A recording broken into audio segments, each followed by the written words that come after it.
Okay, so these are the solutions for the entry 3 September 2016 assessment set 3, just sent through.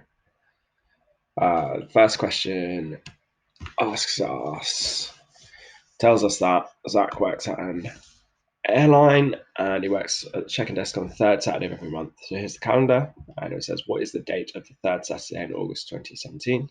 So we can say the first one would be the 5th, the second one would be the 12th, and the third one would be the 19th. This means, right, it would be the 19th August.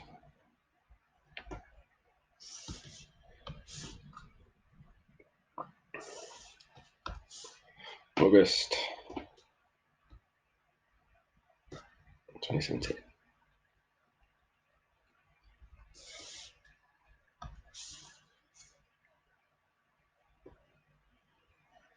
Question 2.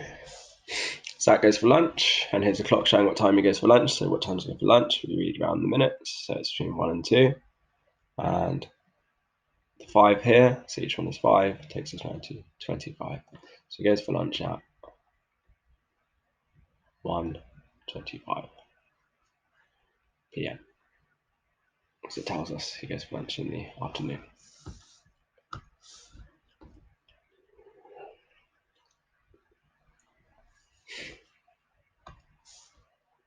Next thing we want to do is we want to find the total number of people on these flights. So we're going to do that just using column addition. So we have 1, 3, 4, 161, 109, and 147.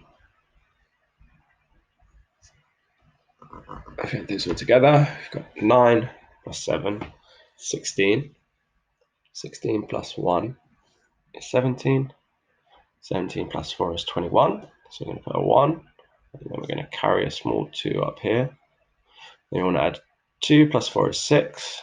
6 plus 6 is 12. 12 plus 3 is 15. So we're going to put a 5 down here. And I'm going to carry our last one. And it's 1, 2, 3, 4, 5. So in total, we've got 500. That's 551.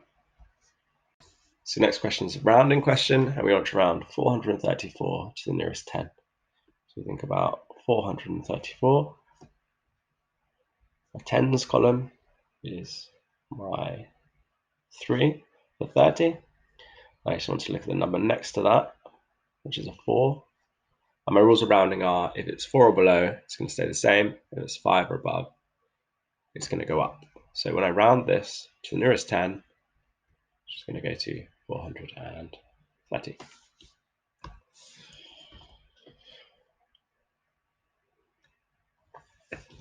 Next up, I'm looking at fractions. So it asks me what is a fifth of 120. Whenever I'm working with a fraction, all I need to do is divide by the bottom number and then times by the top number. So I'm going to do 120 divided by 5. Then because it's times by 1, I don't really need to do it. So I'm just going to say, how many 5s go into 120? So how many 5s go into 1? 0. So I'm going to ask how many 5s go into the 1 and the 2, so 12.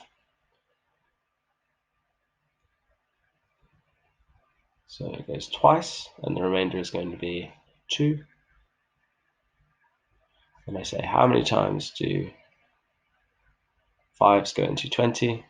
Just 4. So my final answer is just 24. I'm asking me to show a check here. So for my check, I just want to do the opposite calculation of what I've just done.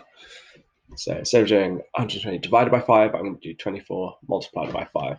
So I'm just going to say 24 times by 5.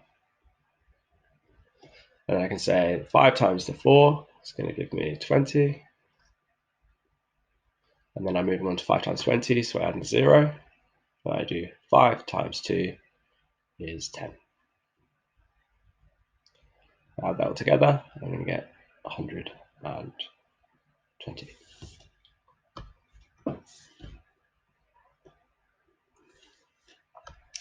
I'm now looking at the heaviest bag. So all of these, they're in kilograms with a decimal. I just want to see which is the heaviest one, so which is the largest number out of these. And if I look through, I can see I've got 24, 30, 23, and 31 without even looking at the decimals. So my heaviest bag is going to be D. I have to tick it.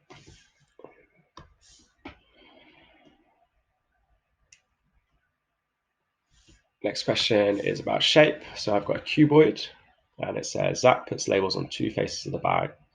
How many of the faces do not have labels? So I can think, first of all, how many faces does this cuboid have? It has 1, and then the same on the back, 2, 3, so over here 4, and then the top of the bottom. So altogether, it has 6 faces altogether.